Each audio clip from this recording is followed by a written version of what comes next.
नमस्कार, मैं मयंक त्रिपाठी नवज्ञान ज्योतिष चैनल पर आप सभी दर्शकों का हार्दिक स्वागत करता हूं। एक वर्ष के बाद राजा सूर्य का होगा परिवार से मिलन, 9 राशियों पर कर देंगे घनघोर धन की बारिश। मित्रों, सूर्य देवता सिंह राशि में गोचर करने जा रहे हैं। ये 17 अगस्त को अपने ही घर में गोचर करने लगेंगे और जैसे ही सूर्य का प्रवेश सिंह राशि में होगा, 9 महाभाग्यशाली राशियां ऐसी रहेंगी जिनको अपार सुख समृद्धि के साथ साथ धन की भी प्राप्ति हो जाएगी। सूर्य का सिंह में गोचर करना अपने आप में ही एक बहुत शुभ फल देने वाला होता है। तो जानकारी देते हैं, उससे पहले ये जान लीजिए यह राशि फल आप अपने लग्न कुंडली और चंद्र राशि दोनों के अनुसार देख सकते हो। अगर आपको दोनों ही नहीं पता है तो ऐसे में आप अपने प्रचलित नाम के अनुसार इस राशि फल को देखिए, उसमें भी आपको सटीकता मिलेगी। राशियों के क्रम में सबसे पहले जानकारी देंगे मेष राशि वालों के विषय में। तो मेष राशि वालों के लिए सूर्य देवता बड़ा अच्छा सुखद फल लेकर के आ रहे हैं। सूर्य अपने ही राशि में गोचर करेंगे और जब अपने राशि में पंचम भाव में गोचर करेंगे तो यह समय विद्यार्थियों के लिए विशेष लाभप्रद साबित होगा। इसके अलावा सूर्य देव जब पंचम में बैठेंगे, अपने ही राशि में बैठेंगे, तो अचानक लाभ होने के, धन प्राप्ति होने के भी योग बन जाते हैं। यहाँ सूर्य देव अपना घर तो बढ़ाएंगे ही बढ़ाएंगे, साथ ही साथ गुरु की दृष्टि में होने के कारण काफ़ी हद तक का आपको ज़बरदस्त तरीके से बेनिफिशियल रिजल्ट मिलते हुए दिखाई पड़ेंगे। सूर्य की दृष्टि 11वें भाव पे जाएगी तो बेशक आपके जो बड़े चाचा हैं, ताऊ हैं, उनके लिए तो यह कष्टकारी दृष्टि रहने वाली है, लेकिन कहीं ना कहीं आपके लिए लाभ के इच्छा पूर्ति के प्रबल रूप से योग बनाने आ रहे हैं सूर्य देवता। तो आपके लिए धन प्राप्ति का सुखद अवसर रहेगा। यह जो लगभग 30 दिन का समय रहेगा, इसमें आपको आर्थिक लाभ होगी और यदि कोई आपकी कामना है तो वह कामना निश्चित तौर पे इस समय पूरी हो जाएगी। संतान से संबंधित शुभ समाचार के प्राप्ति होने के योग बनेंगे। यदि संतान से वैचारिक मतभेद हैं तो वह मतभेद दूर होंगे। कुल मिलाकर के सभी प्रकार के लाभ मेष वालों को मिलने वाले हैं। इसके बाद राशियों के क्रम में जानकारी देंगे। अगली राशि, वह राशि है वृषभ। तो वृषभ राशि में जो सूर्य देवता का गोचर है वह होने जा रहा है चौथे भाव में। चौथे भाव में जब सूर्य देवता का गोचर होगा तो जाहिर सी बात है, जब ये अपने घर में हैं, बेशक यहाँ पर ये अपने दिशा से एंटी जरूर हैं, लेकिन अगर आप मकान, वाहन, भूमि, भवन, गाड़ी खरीदना चाहते हो, जमीन से जुड़ करके किसी भी प्रकार का काम कर रहे हो, चाहे वह खेती बाड़ी हो या खरीद फरोख्त का काम कर रहे हो, अर्थात प्रॉपर्टी डीलिंग वगैरह का काम कर रहे हो, तो यहाँ पर भी सूर्य देवता की कृपा से सभी काम आपके बनने वाले हैं। यह समय जो रहेगा आपके लिए सुख समृद्धि वाला रहेगा। इस समय आप कोई नई वस्तु खरीद सकते हो। जितनी चीज़ें मैंने गिना दी हैं, अगर इनकी प्लानिंग कर रहे हो तो उसके लिए समय बड़ा उपयुक्त शुरू हो गया है। हालांकि यहाँ पर थोड़ी दिक्कत ज़रूर होगी। माता श्री के स्वास्थ्य के प्रति आपको थोड़ा ध्यान रखना होगा, क्योंकि मंगल भी साथ में बैठे हैं, बुध भी बैठे हैं। तो ऐसे में हो सकता है माता श्री का स्वास्थ्य थोड़ा उतार चढ़ाव दिखाई पड़े, क्योंकि सूर्य और शनि आमने सामने होंगे। लेकिन मकान, वाहन, भूमि, भवन आदि की खरीदारी के लिए बड़ा शुभ समय यहाँ पर शुरू हो जाएगा। तो आपके लिए भी यह गोचर अच्छा फलदायक साबित होगा। इसके बाद राशियों के क्रम में जानकारी देंगे अगली राशि, जो कि है मिथुन।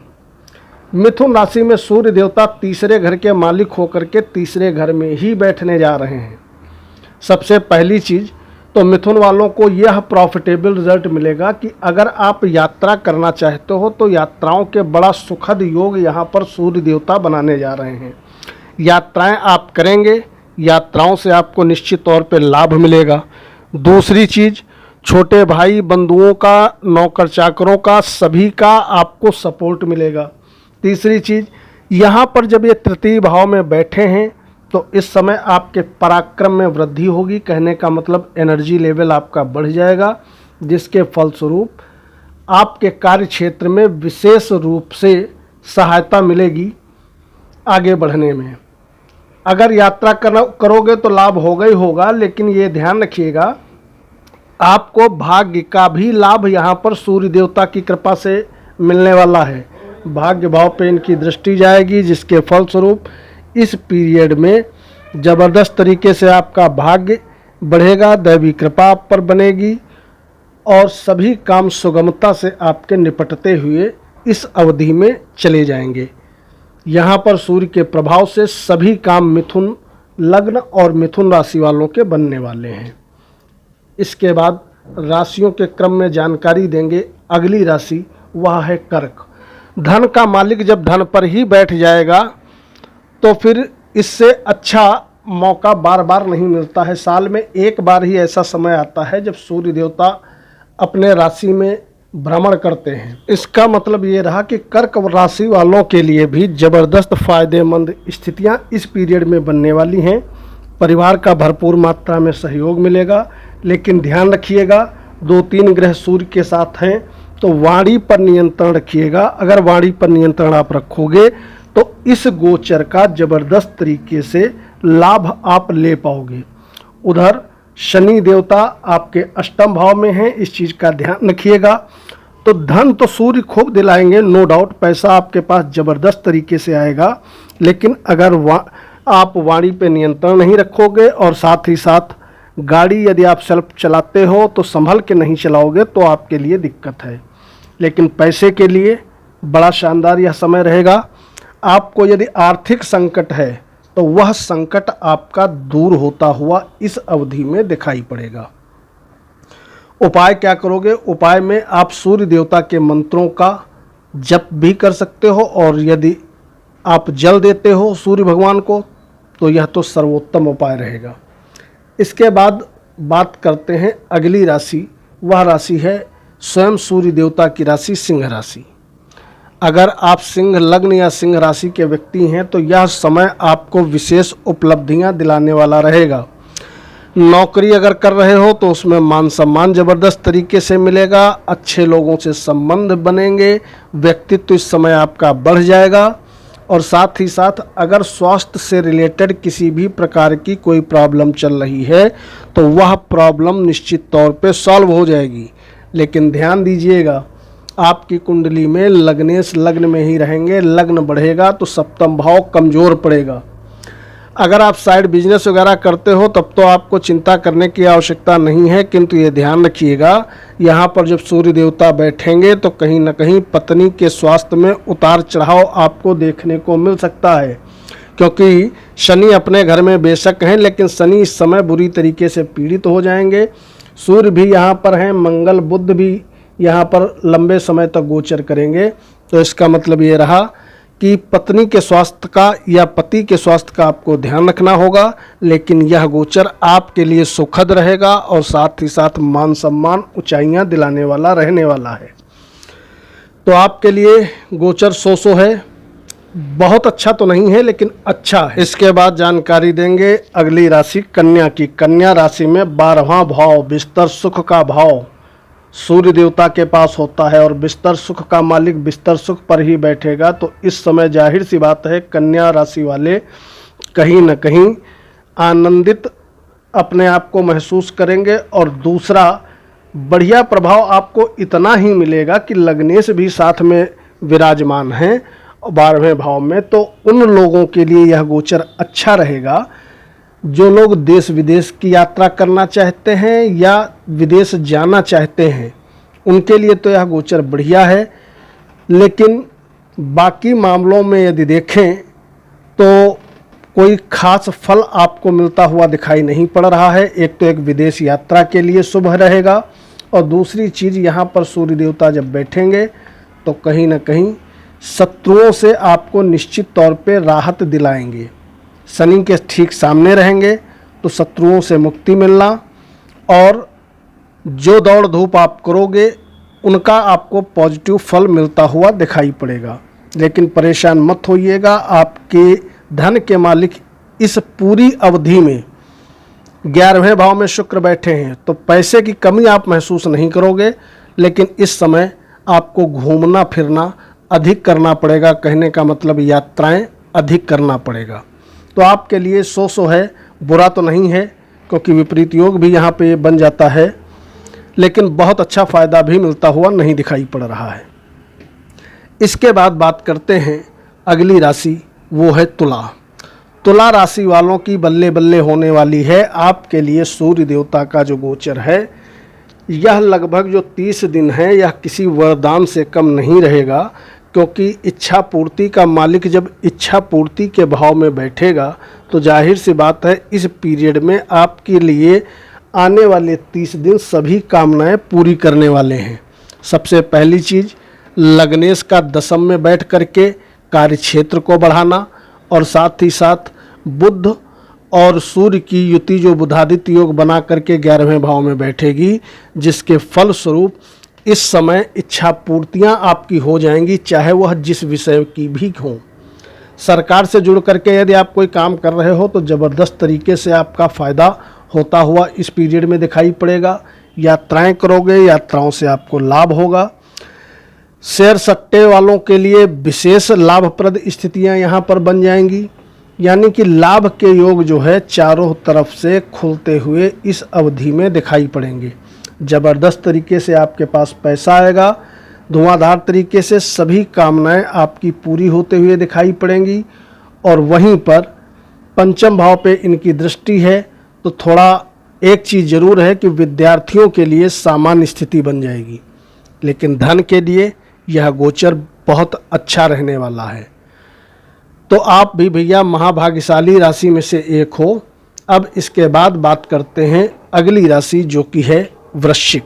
वृश्चिक राशि में दशमेश का दशम भाव में बैठना, यानी कि सूर्य का दशम भाव में बैठना कुछ मामलों के लिए तो बहुत अच्छा है, क्योंकि यहाँ पर सूर्य को दिशा बल मिल जाता है, और जब दिशा बल मिलेगा तो जाहिर सी बात है कर्म का मालिक जब कर्म भाव में बैठेगा, तो नौकरी कर रहे हो तो नौकरी में आपको प्रोग्रेस होते हुए दिखाई पड़ेगी। बॉस उच्च अधिकारी का साथ मिलेगा। नौकरी नहीं हो, प्रयासरत थे, तो इस अवधि में आपको नौकरी मिल जाएगी। सरकारी नौकरी में हो या प्राइवेट नौकरी में हो, इस समय प्रमोशन के भी योग बनेंगे, और साथ ही साथ कार्य क्षेत्र का ज़बरदस्त तरीके से विस्तार होता हुआ इस समय दिखाई पड़ेगा। ध्यान क्या रखना है? ध्यान ये रखना है कि इस समय मकान, वाहन, भूमि, भवन खरीदने के भी प्रबल योग बने हुए हैं। तो ध्यान इतना ही रखना है कि माता श्री के स्वास्थ्य का आप थोड़ा ध्यान रखेंगे तो आपके लिए अच्छा है। वैसे यह गोचर सभी वृश्चिक राशि वालों के कार्य क्षेत्र में सुख समृद्धि दिलाने आ रहा है, बढ़ोतरी कराने वाला यह गोचर रहेगा। इसके बाद बात करेंगे अगली महाभाग्यशाली राशि, वह दिखाई पड़ रही है धनु। धनु राशि वाले ऑलरेडी बहुत परेशान चल रहे हैं। हर वीडियो पे कमेंट करते हैं परेशानी चल रही है, तो सबसे पहले तो मैं ये बता दूं आप परेशान इसलिए हैं क्योंकि आप गुरुदेव बृहस्पति के मंत्रों का जप नहीं कर रहे हैं। गुरु के यदि मंत्रों का जप करेंगे प्रतिदिन तो आपको कतई किसी भी प्रकार की परेशानी नहीं होगी। खैर, सूर्य का भाग्य भाव में जैसे ही गोचर हो जाएगा, इस अवधि में ज़बरदस्त तरीके से लाभप्रद स्थितियां बनते हुए आपको दिखाई पड़ेंगी। भाग्य अभी तक तो 8वें भाव में था, भाग्य का नाश कर रहा था, लेकिन जैसे ही सूर्य आपके भाग्य पे बैठेंगे, भाग्य ज़बरदस्त तरीके से साथ आपका देने लगेगा। आपकी जो नकारात्मक सोच है वह सकारात्मक में बदलेगी। और दूसरी चीज़, यात्राएं यदि आप करोगे, यात्राओं से लाभ मिलेगा। गुरुदेव बृहस्पति की सीधे पंचम दृष्टि सूर्य पे पड़ रही है, जिसका मतलब ये रहा कि इस अवधि में भाग्य से सभी काम आपके आसानी से स्वतः ही बनते चले जाएंगे। भाग्य प्रबल है, लग्नेश प्रबल है। मैं पुनः दोहरा दूं, जितने भी धनु वाले हैं, धनु वालों को चाहिए कि गुरुदेव बृहस्पति के मंत्रों का आप जरूर एक बार जप कर लिया करें, ताकि परेशानी आपको ना उठानी पड़े। गुरु के मंत्रों का जप करना आपके लिए सर्वोत्तम उपाय है। वैसे सूर्य देव की कृपा से आपके सभी काम लगभग 30 दिन तक बनते रहेंगे। अब राशियों के क्रम में जानकारी देंगे मकर वालों के विषय में। तो मकर राशि में सूर्य देवता अष्टमेश होकर के आयु स्थान में ही भ्रमण करेंगे। यह कुछ मामलों में तो ठीक है, लेकिन कुछ मामलों में यह इस समय दुर्योग का काम करेगा। ठीक इसलिए है क्योंकि अष्टमेश अष्टम भाव में जाएगा, तो जाहिर सी बात है अपने घर को बढ़ाएगा। इस समय यात्रा यदि आप करोगे तो यात्राओं से निश्चित तौर पे लाभ मिलेगा। गुरुदेव बृहस्पति की दृष्टि है, बुध के साथ ये बैठे हैं, लेकिन बाकी शुभ फल इसलिए आपको नहीं मिल पाएगा क्योंकि इनकी दृष्टि सीधे शनि पर पड़ रही है। शनि सूर्य आमने सामने होंगे तो कहीं ना कहीं एक तो एक वाणी विकार पैदा होगा, न चाहते हुए भी मुंह से कुछ ऐसा निकल सकता है कि अपनों से मतभेद हो जाए। दूसरी चीज़, जब शनि पीड़ित होंगे द्वितीय भाव में बैठ करके तो कहीं न कहीं आर्थिक रूप से ये परेशान कर सकते हैं सूर्य देवता। तो ऐसे में आपको चाहिए कि ओम संग शनिश्चराय नमः इस मंत्र का कम से कम न ज़्यादा जप करो तो 108 बार या 51 बार इस अवधि में ज़रूर जप कर लेना, जब तक कि सूर्य अष्टम भाव में गोचर कर रहे हैं, यानी कि 17 अगस्त से लगभग 16 अगस्त तक, तो आपके लिए ठीक रहेगा। इसके बाद जानकारी देंगे अगली राशि, वह है कुंभ। कुंभ राशि में सूर्य देवता बैठने जा रहे हैं 7वें भाव में, और 7वें भाव में जब ये बैठेंगे तो इस समय अविवाहितों के विवाह के हो जाने के योग तो बनेंगे, नो डाउट, लेकिन वहीं पर कहीं ना कहीं आपका स्वास्थ्य इस अवधि में नरम हो सकता है। इस चीज़ का ध्यान रखिएगा। और यदि आप शादी करना चाहते हैं तब तो ठीक है, लेकिन बहुत अच्छा गोचर इसलिए नहीं है क्योंकि लग्न और लग्नेश दोनों ही पीड़ित हो जाएंगे इस पीरियड में।